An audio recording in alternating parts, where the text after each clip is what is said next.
In our last video, we cleaned, grinded, painted, chiseled, added a new anchor, a new engine, new standing rigging, a new life raft, new bimini, new batteries, we rewired our electrics, we fixed a fridge, and we replaced our cockpit sole. Goodbye Boatyard, launch day, here we go. We are Australians who bought a boat on the other side of the world and now we have to sail it home. Welcome to Slow Travelling. What do you think about the boat going in the water, buddy? Pretty awesome, isn't it? Yeah. Where should we go? We can find a little anchorage somewhere and go for a swim and sort some things out, I think. Montenegro and Albania and that. Yeah, I reckon that'll be good. Montenegro and Albania. Boat schooling, well, in the boatyard hasn't been easy. But we've done our best with it, you know, tried to be flexible, and the kids have done such a good job, really, all things considered. While in the boatyard, we fell in love and befriended a stray cat. Ginger was one of the boatyard cats. She was pretty skinny when we first came to the boatyard, but between us, the people that worked at the boatyard, and some other cruisers nearby, we've made sure that she was fed and looked after. I find launching a boat pretty nerve-wracking actually, but after 3.5 weeks in the boatyard, we're pretty excited to get her in the water. It's going in. Launch day. This is going to be awesome. Here we go. Given the sweltering temperatures, we'd accomplished quite a bit in a fairly short amount of time, and now our floating home was ready for adventure. It was right about this point that we stopped filming as we became worried about water intrusion through a new through hole fitted for the engine.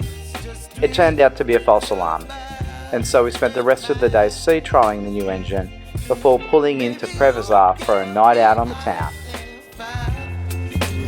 What is it they say about cruising? It's fixing boats in exotic locations. Prevazar is a small, unassuming Greek port town with a typical town quay surrounded by cafes, bars and tavernas. Ice cream.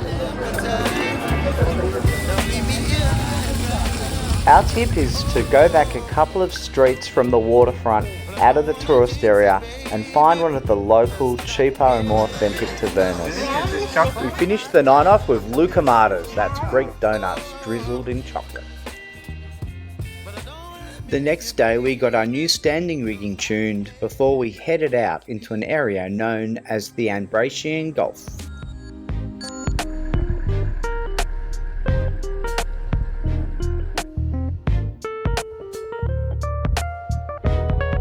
Not a lot of wind around. We're off on what they call the inland waterway, which is nice. It's green water, it's not that crystal clear blue water, but there's a lot of wildlife in here, a lot of turtles and dolphins, there's a wetland area, there's a lot of birds and stuff in here, so it's kind of nice. And this time of year it's also pretty quiet, so yeah, just exploring. Yeah, so where we're going, we're gonna go over here, come down here and come to a nice anchorage, and should have a couple of turtles, which is good. Daddy, are we going to start to worry if it's anchorages?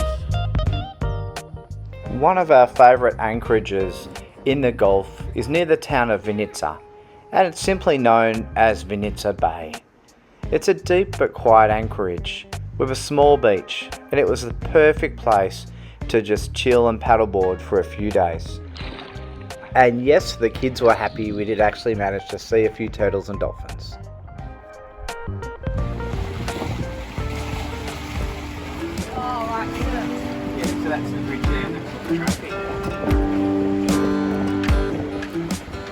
Having enjoyed the Gulf for a while, we decided it was time to head down to Lefkis to explore the amazing anchorages and islands that surround this area.